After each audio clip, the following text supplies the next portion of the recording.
서울미디어 시청자 여러분 안녕하십니까? 이제 벌써 계절이 바뀌어서 완연한 봄이 되었습니다. 마음도 편안해지고 또 기분도 좋고 해야 되는데 나라 돌아가는 꼬라지를 보니까 아, 봄이 왔음을 마냥 축하할 수만은 없는 것 같아서 마음이 참 우중충합니다. 자, 오늘 이 이재명 정권 아래에서 일어나고 있는 이 국격 하락, 이 문제에 관해서 여러분께 소식을 전달해 드리고자 합니다. 여러분, 코스피가 무슨 6,000포인트를 넘느니 어쩌니 주접을 떨던 게 엊그제 같죠? 근데 벌써 이렇게 코스피가 쭉쭉, 지수가 쭉쭉 하락하고 또 유가는 날로 치솟고 환율도 날로 치솟고 이재명 정부 이 좌파 것들의 경제 정책 실패가 이재명 정부 출범 1년도 안 돼서 여실히 드러나고 있다 이렇게 평가할 수 있겠습니다.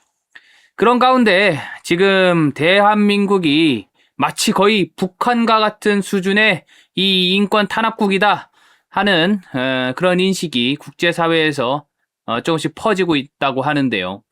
오늘 그 이야기를 좀 해보도록 하겠습니다.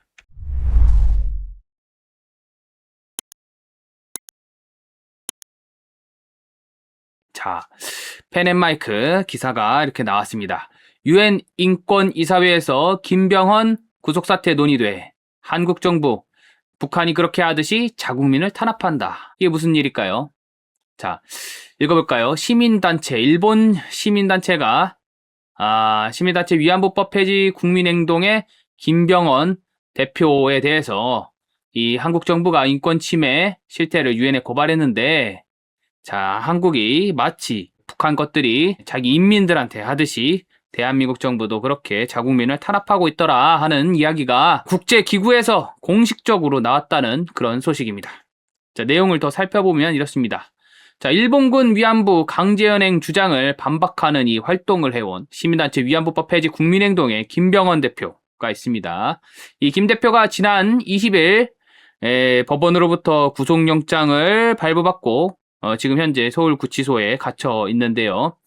이 김병헌 대표, 이분의 이야기가 무려 UN 인권이사회에서 다뤄졌다 하는 그런 내용이 되겠습니다. 자, 지난 25일이죠. 스위스 제네바 현지 시각으로 25일 이 후지키 슈니치, 바로 이 사진에 보는 이 남성 이분인데요. 이 후지키 슈니치라는 이분께서 이재명 정권 아래 이 한국 정부의 인권 침해 실태를 유엔에 고발한 일본 시민단체의 대표로서 스위스 제네바에 있는 유엔 인권이사회에 출석해서 인권 파괴적 행태를 규탄하고 또 시정을 요구했다고 합니다. 자, 후지키 씨가 이렇게 주장을 합니다. 일본 정부 또는 일본군이 이 위안부를 강제로 모집했다 하는 역사적 증거가 존재하지 않는다. 그럼에도 일본군 위안부 강제연행 주장에 정면으로 반기를 들고 시민단체 활동을 이어온 이 시민단체 김병헌 대표에 대해서 한국 정부가 지난 20일 구속을 결정한 데 대해서 이 한국이 이 북한이 그렇게 하듯이 자국민을 계속해 탄압하고 있다. 이런 주장을 국제 사회를 상대로 목소리를 냈습니다.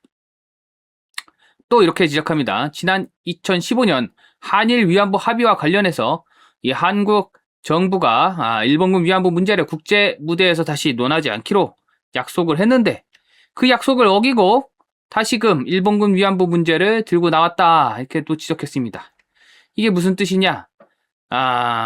지난달 23일에 김진아 외교부 제2차관이 이 스위스 마찬가지로 스위스 제네바에 있는 국제 인권 이사회에 출석해서 이번에 이제 위안부 피해자법이라는 게 개정이 됐는데 그 개정의 당위성을 국제사회를 상대로서 굳이 말을 했습니다.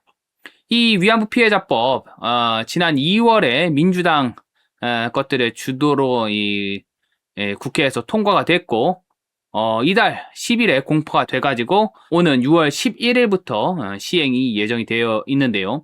이게 무슨 내용이냐? 이 법안이 무슨 내용이냐? 자, 이제까지는 이제 일본군 위안부 문제와 관련해서 어떤 명예훼손, 이 문제가 발생하면 기존에 이제 형법에 있는 명예훼손죄라든지 뭐 기타 뭐 인터넷상이라면 정보통신망법에 있는 명예훼손죄로 의율해 왔습니다. 하지만 이제 할머니들이 자꾸 죽어간다 이거예요. 할머니들이 자꾸 죽어가고 이제 몇 사람 남지 않았는데 만약에 이 할머니들이 다 죽고 나면 이 일본군 위안부 문제와 관련해서 국내에서 이 일본군이 강제로 조선의 여자들을 끌고 가서 위안부로 삼았다 하는 주장에 이제 반론을 제기하는 행위를 막을 수 없다 하는 그런 어떤 위기감이 저짝 진영 사람들 내부에서 이렇게 모락모락 피어났던 것 같습니다.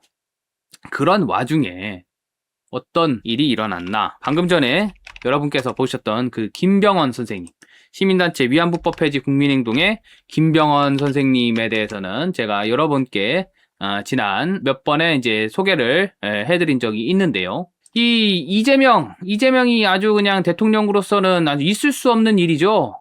한 개인을 콕 찍어가지고 뭐 얼빠졌느니 뭐 어쨌느니 저쨌느니 하면서 공격을 했습니다. 이 나라의 대통령이면은 최고 권력자인데요. 이 최고 권력자라는 이 사람이 김병헌이라는 한 사람을 콕 집어가지고 얼빠진 사자명예를 훼손을 하고 있다. 또 이 밖에도 이제 짐승이다. 사람의 얼굴을 하고서 그 마음이 짐승이다. 인면수심이다. 이 짐승은 이 사람을 해치는 짐승은 이 사회로부터 격리시켜야 된다. 그러니까 김병헌을 격리시켜야 된다. 이런 뜻이 되겠지요. 그따위 주장을 대통령이라는 자가 직접 이제 일개 시민을 공격하고 나선 겁니다. 그럼 이 김병헌이라는 선생님, 이 김 선생님은 왜 문제가 됐는가? 이 일본군 위안부 주장이 문제가 있다는 거예요. 이제까지 국내에서는 일본 군이라든지 관원 등이 가담을 해가지고 조선의 10대 아주 어린 소녀들을 끌고 갔다. 그래서 성놀이개로 삼았다 하는 주장이 있는데 그게 사실과 다르다. 역사적 사료를 뒤져보니까 그 사실과 다르다 하는 주장을 펼쳐왔던 겁니다. 그래서 이 김병헌 선생님 이 시민단체 위안부법 폐지 국민행동을 결성한 게 2020년인데요. 그 활동이 벌써 만으로 뭐 5년 이렇게 접어들면서 이 일본군 위안부 그 운동을 해왔던 좌익 진영 사람들이 상당한 위기감을 느꼈던 것 같아요.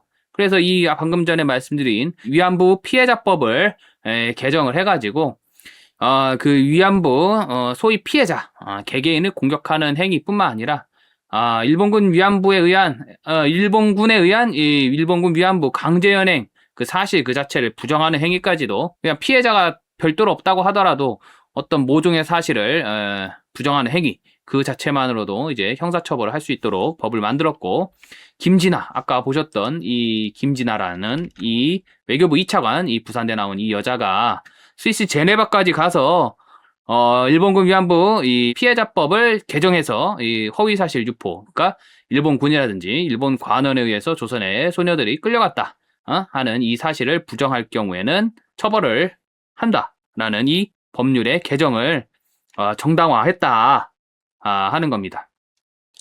그런데 문제는요, 뭐냐 이런 거예요. 아까 이제 말씀을 드렸지만요, 후지키 씨가 뭐라고 얘기를 하냐면 2015년 한일 위안부 합의를 깼다라는 겁니다. 누가? 이 김진아 외교부 2차관이 나와서, 즉 한국 정부가요. 2015년에 이 한일 양국 정부 간에 어떤 합의가 있었는가? 그때 당시 박근혜 정부죠. 박근혜 정부 당시에 한일 양국 간의 일본군 위안부 문제와 관련해서 불가역적으로 해결을 하기로 하고 국제사회에서 이를 다시 재론하지 않기로 약속을 했습니다. 이 약속은요, 문재인 정부에서도 이거를 이어받겠다 하는 의사를 표명을 했었고요. 당연히 윤석열 정부에서도 당연히 이거를 이어받아서 그대로 약속을 이행하겠다 이렇게 얘기를 했는데 그러고 나서도 이 이재명 정부 들어서 정부 간의 약속을 홀딱 뒤집어가지고 국제사회에서 일본군 위안부 문제가 어떠고 저떠고 전쟁 범죄가 어쩌고 저쩌고 이렇게 떠들어댄 겁니다. 그래서 이 후지키 연구원이 대한민국이 국제적 약속을 이행해라 하도록 이제 유엔에 그렇게 해달라고 요청을 했고요. 특히 이 김병헌 선생님, 이 김병헌 선생님이 지금 무슨 혐의를 받고 있느냐? 일본군 위안부 강제연행 피해자라고 하는 이용수, 박필근, 그리고 돌아가신 기론옥 씨, 이 세 사람의 유해 일본군 위안부 피해 사실을 부정함으로써 이 세 사람의 명예를 훼손했다 하는 혐의를 받고 지금 수사를 받고 또 지금 구속영장이 발부돼가지고 서울구치소에 지금 갇혀 있는 상태입니다. 여러분도 뭐 좀 아시는 분은 아시겠지만은 이 명예훼손으로 구속영장 발부되는 일 거의 없거든요. 거의 없습니다. 왜냐하면 이 명예훼손죄라는 것 자체가 그렇게 큰 뭐 중대범죄가 아니에요. 쉽게 얘기하면 자범입니다. 게다가 저는 이 일본군 위안부 문제가 이 다툼의 여지가 많이 있다. 예, 이게 지금 사실관계를 다퉈봐야겠다 하는 겁니다. 왜냐, 간단하게 얘기를 드리자면 그 류석준 전 연세대학교 교수님께서도 수업 중에 이 일본군 위안부 요와 관련해 가지고 어떤 발언을 한 게 있는데 그때 당시 검찰이 이 일본군 위안부 피해자라는 사람들이 실제로 일본군에 의해서 강제로 연행됐는지 그 여부를 입증하지 못했었습니다.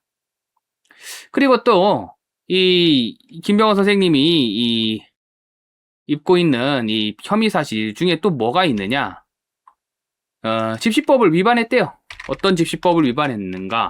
한번 그 압수수색 영장에 김병호 선생님의 집시법 위반 그 범죄 사실이 드러나 있는데요. 그 내용을 한번 살펴보겠습니다. 자, 이게 바로 경찰이 갖고 왔던 그 압수수색 검증 영장입니다. 그 내용이 어떻게 되어 있는가? 이 내용을 살펴보면요. 지금 여기는 안 나와 있는데요. 김 선생님께서 뭘 했느냐? 서울 서초고등학교 정문 앞에서 7분간, 서울 무학여자고등학교 정문 앞에서 1분간 그 학교 내에 있는 평화의 소녀상을 철거하라라는 취지의 이 문구가 적힌 횡단막을 펼쳐 들고서 1분간 또는 7분간 뭐 이렇게 해서 사진을 찍었다 하는 것이 집회 및 시위에 관한 법률 위반이라고 합니다. 미신고 불법 집회 이렇게 했습니다. 그런데요, 최근 이 헌법재판소에서 아주 재미난 결정이 하나 나왔습니다. 지난달에 나온 결정인데요. 여기 보시면은 그 미신고 5개 집회를 일률적으로 처벌하는 이 집시법 조항, 이게 헌법에 합치하지 않는다라는 겁니다. 이 결정의 주요 요지는 뭐냐면요. 지금 현재 집시법에 이 미신고 불법 집회를 처벌하는 규정은 일률적으로 신고를 안 하고 집회를 열기만 하면 다 처벌하는 것으로 되어 있는데 이것은 헌법에 맞지 않는다. 헌법에서는 이 집회 시위를 천부인권으로 규정하고 있는데 그러므로 사전 허가제를 허용하지 않는다. 검열도 허용하지 않는다. 이렇게 정하고 있는데 단순히 신고를 하지 않았다는 이유만으로 모든 미신고 집회를 처벌하게 된다면 그 천부인권을 제대로 행사할 수 없다. 뭐 이런 결론이 된다는 겁니다. 결국에 이 처벌 대상이 되는 집회는 그로 인해서 어떤 공중에 위해가 끼쳐진 그런 경우에 한해서 처벌 대상이 되는 거고 그렇지 않은 경우에는 처벌이 안 된다라는 겁니다. 여러분, 그 1분, 7분 사진 찍었다. 현수막 들고 사진 찍었다. 어떤 생각이 들으세요? 단체 사진 찍은 거 아니겠습니까? 1분에서 7분 뭐 이 정도 시간이라는 거는 집회라고도 볼 수 없는 거예요. 그냥 여러 사람이 모여서 사진을 찍었다. 어떤 행위가 집회가 되기 위해서는 불특정 다수를 향해서 위력, 어떤 위세라는 거는 이제 여러 사람들이 이제 모이는 거죠. 모여가지고 위세를 보여야 되는 행위가 있어야 되는데 이 사람들은 횡단만 펼쳐놓고 여러 사람이 모여가지고 두세 사람 모여가지고 뭐 했다는 겁니까? 사진 찍었대요, 사진. 기념사진 촬영한 거 아니겠습니까? 그 기념사진 촬영한 건데요. 설령 이것을 미신고 불법 집회라고 본다고 하더라도 아까 보지 않았습니까? 일률적으로 처벌하는 거 안 된다. 신고 의무 이행은 행정상 제재만으로도 충분할 수도 있고 그럼에도 다 벌금 부과하는 거는 안 된다. 이런 의견도 나왔고요. 처벌 조항은요.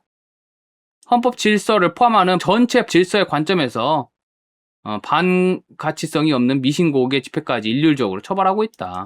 행위의 반가치성을 평가하는 과정을 반드시 거쳐야 되는데. 그러니까 예를 들면 처벌 대상이 되는 거는 미신고 집회 그 자체가 아니라 미신고 집회라고 하더라도 평화롭게 끝난 집회는 처벌하면 안 된다라는 게 이번에 헌법재판소 결정이에요. 처벌해야 되는 거는 예를 들면 폭동이라든지 방화라든지 실질적으로 그런 위해를 끼치는 결과가 발생해야 된다는 겁니다. 이 사람들은 뭐 했죠? 1분 7분 모여서 사진 찍었다고 사람을 구속시켰습니다. 이게 지금 만약에 통용이 된다 하게 되면은 여러분들 이제 여러 가지 이제 단체 이런 거를 하실 텐데 예를 들면 산악회라든지 이런 거 있지 않습니까?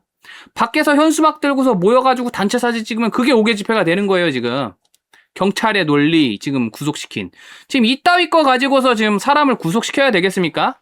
대한민국이 완전히 이 북한처럼 되어 있다라는 일본 사람의 지적을 우리가 무시할 수가 없어요. 현실 그대로를 말하고 있다고 생각합니다. 일본 언론, 유명한 언론이죠. 산케이 신문에서는 이런 기사도 나왔습니다. 자, 이재명 정권 지지 하락 국면에서는 반드시 반일 카드 내밀 거다.